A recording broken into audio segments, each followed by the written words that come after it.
Supply হলো, ঠিক আছে। তাহলে এইখানে আমাদের কি, আমরা তারটাকে ব্রেক করে নিয়ে আমরা ধরে নিলাম তার এই ধরো এইটা R phase, Y phase, B phase. আর ফেজের কন্ডাক্টর হচ্ছে আমার ব্রেক করে দিচ্ছে। ব্রেক করে কি হচ্ছে, আমার যেটা স্ট্রাকচার ট্রান্সমিশনের কি স্ট্রাকচার আছে আমার কেসগুলি, যেটা স্ট্রাকচারের সঙ্গে টাচ হচ্ছে, এখানে দেখো পুরো শর্ট লিঙ্ক দিয়ে করেছি। এখানে ব্রেক করে নিয়ে আলাদা করে কিন্তু একটু শর্ট লিঙ্ক দিয়ে আমরা দেখাইছি যে কোনো কারণে যদি কন্ডাক্টর ব্রেক হয়ে যায়, এই যদি ওর যেটা আমার স্ট্রাকচার সেটা কি কোনো না কোনো মেটালের হয়, তাই তো, তার মধ্যে কিছু না কিছু কন্ডাক্টিভিটি আছে, তাই তো, ইলেকট্রিসিটি ইলেকট্রনের ফ্লো হতে পারে। ধরো এইটা কাজ হয়ে গেছে, এখন সাপ্লাই অন আছে, তাই তো। তাহলে আমি এখন দেখবো চেষ্টা করবো, তাহলে আমার এখানে সাপ্লাই ছিল আমরা জানি, তাই তো, এটা চেষ্টা লো করছে আমার। এখন কি হয়েছে, এই কন্ডাক্টরটা ব্রেক হয়ে স্ট্রাকচার যে আমার ট্রান্সমিশন আছে স্ট্রাকচারে টাচ হয়েছে, তাই কি এখানে আমি যে টাচ হয়ে মানে কারেন্ট ফ্লো হচ্ছে,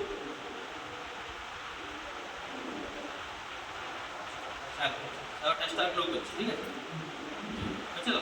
মানে এখন যদি এখানে যেহেতু এখানে টেস্টার আমার ফ্লো করছে, তাই তো, এখানে যদি কোনো পথচারী বা কৃষক কেউ যদি এই স্ট্রাকচারে কোনো হাত দিই, তাহলে কি হবে, শক, তার শক লাগিয়ে যাবে, তাই তো।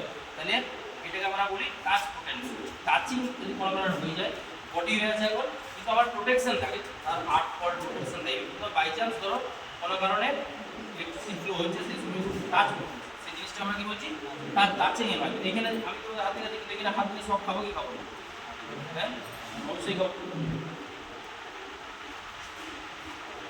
এর মধ্যে কিছু ইনসুলেশন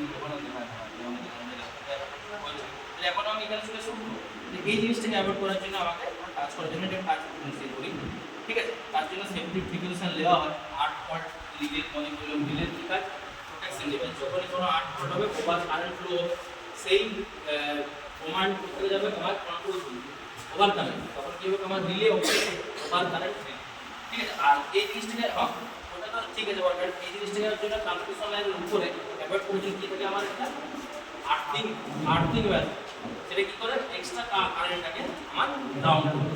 ট্রান্সমিশনের সব উপরে যেটা যায় সেটা হচ্ছে কি, তার মনে রাখবে আর্থিং ওয়্যার। আর্থিং কি, যখনই কোনো এক্সট্রা কারেন্ট হবে সেটাকে, কারণ আর্থিং ওয়্যার তো ইনসুলেশন থাকে না, ইনসুলেটের পুরো স্ট্রাকচার থাকে, যখনই স্ট্রাকচারের এক্সট্রা কারেন্ট ফ্লো হবে কি আর্থিং এর থ্রু দিয়ে সেটা আমার পুরো আর্থিং করেছে ফার্স্ট ইয়ারে, আর্থিং এর থ্রু দিয়ে সেটা গ্রাউন্ড হয়ে যাবে, এটাকে আমরা অ্যাভয়েড করতে পারবো টাচ পোটেনশিয়াল, তাই তো।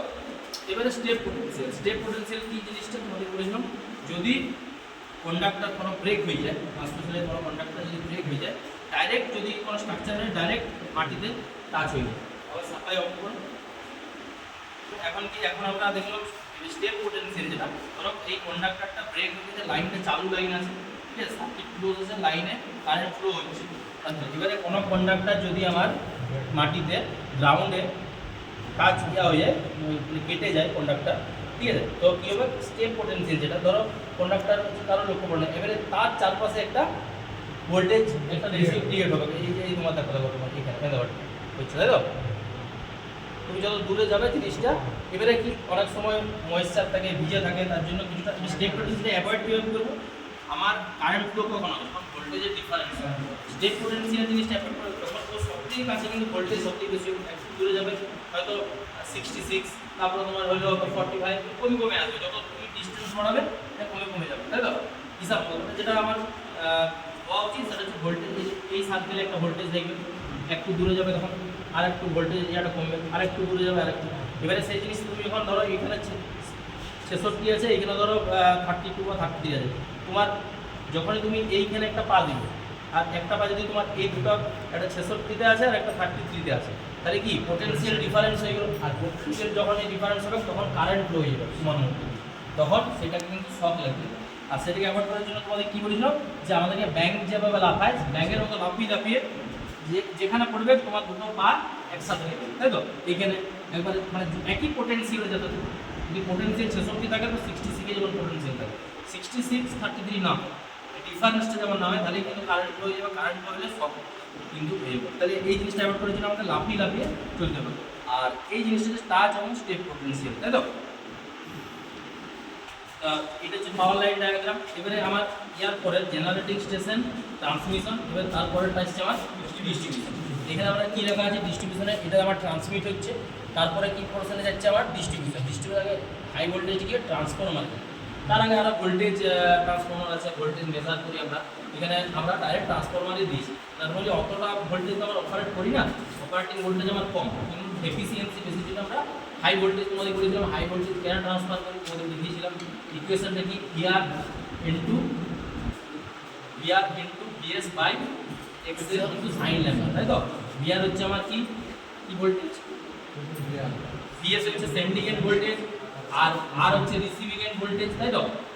ইন্ডাকটিভ রিঅ্যাক্ট্যান্স এক্সএল আর সাইন ল্যাম্ডা হচ্ছে লোড অ্যাঙ্গেল। আমরা দেখেছিলাম যে কেন আমরা ট্রান্সমিশন লাইনে হাই ভোল্টেজ ট্রান্সমিট করি, তাই তো?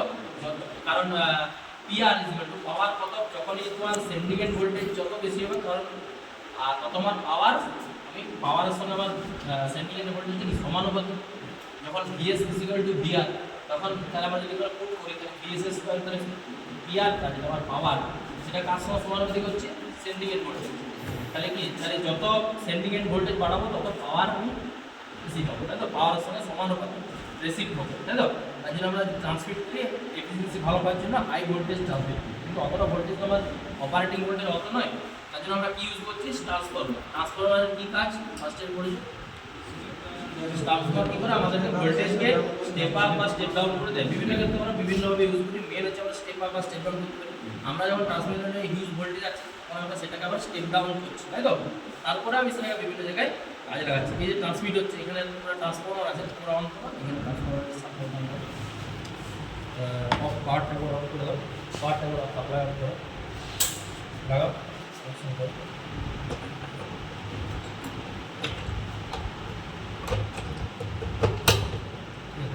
অন করো, ঘুরে যাবে। হ্যাঁ, টাচিং কিন্তু করবে না, কোনো বডি হয়ে থাকতে পারে। সবসময় ইলেকট্রিক্যাল জিনিস যখন আমরা মেশিন কোনো আমরা অপারেট করবো, আমরা কি চেক করবো, বলছি বডি চেক করবো, যে কোনো কারণে বডি হয়ে আছে কিনা, তারপর আমি হাত দেবো। যে কোনো ইলেকট্রিক্যাল মেশিন বা যা হোক আমি সবসময় বডি চেক করে নেবো। আমি ট্রান্সফরমার অন করছি, আমি একবার চেক করে নেবো এখানে ট্রান্সফরমার কোথাও বডি হয়ে আছে কিনা, তাই তো? কারণ তোমাকে আমি এবার হাত দিচ্ছি কোনো প্রবলেম নেই, কিন্তু বডি হয়ে থাকলে আমার কিন্তু শক নিয়ে যাবো, তাই তো? এবারে এখানে কি হলো, ট্রান্সমিট হলো, ট্রান্সমিটের পরে ট্রান্সফার হয়ে গেল। এখানে আমার ট্রান্সফারটা কত, রেটিং কত, 440 বাই, আমার এটা একটা স্টেপ ডাউন ট্রান্সফার, তাই তো? 440 বাই 220, তাই তো? আমরা ট্রান্সমিশন লাইন থ্রু আমরা যেটা মডেল করছি সেটা 440 এখানে আমরা দিচ্ছি। আমরা আউটপুটটি কিন্তু ভোল্টেজ 220 পাবো, সেটাকে আমি আবার ডিস্ট্রিবিউশন বিভিন্ন যেখানে আমার প্রয়োজন সেখানে কাজে লাগাবো। ট্রান্সমিশনের ক্ষেত্রে কী হয়, যদি ভাগ ধরো 33 বা 66 আসছে, আমার হয়তো 63 থেকে আমি 11 কেবি করবো, সেটা 66 বাই 11, মানে 66,000 ভোল্ট আমি 11,000 ভোল্টে ট্রান্সফার করবো। সেটাকে আবার 11,000 বাস থ্রু আমি আবার কোনো এসিবিতে 440 আবার কনভার্ট করবো, তাই তো? তারপর আমি বিভিন্ন আমার যে ডোমেস্টিক পারপাস বা যেখানে প্রয়োজন অক্সিলারি ট্রান্সফার আছে বা অক্সিলারি পারপাস আমরা ইউজ করি। এখানে আমরা কি ট্রান্সমিট আমার হলো 440, আমরা ট্রান্সফরমারে গেল, ট্রান্সফরমার থেকে এটা আমার স্টেপ ডাউন ট্রান্সফরমার, তাহলে আমি এবার আউটপুট ভোল্টেজে চেক করি, মাল্টিমিটারে চেক করি,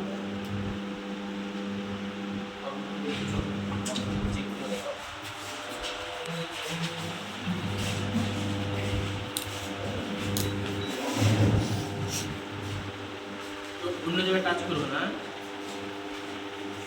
আমার নিউট্রাল কোনটা, আমার স্টার কানেক্টেড, তাহলে আমরা কি নিউট্রাল পয়েন্টও পাচ্ছি, ঠিক আছে? আমি এখানে নিউট্রালের সঙ্গে একটা ফেজের 140 ভোল্ট পাচ্ছি, ঠিক আছে? বাকিগুলো চেক করো, নিউট্রালের সঙ্গে সবাই ফেজ ভোল্টেজ চেক করো 140, আর বাকিটার সঙ্গে তিনটা ফেজে চেক করো। হ্যাঁ, এবার আমার ফেজ টু ফেজ চেক করো, ফেজ টু ফেজ একটা দুটো ফেজের মধ্যে কত দিচ্ছে, ট্রান্সফরমারটা রেশিও কম দিচ্ছে, কিন্তু আমার স্টেপ ডাউন হয়েছে, তাই তো? কত দিচ্ছে,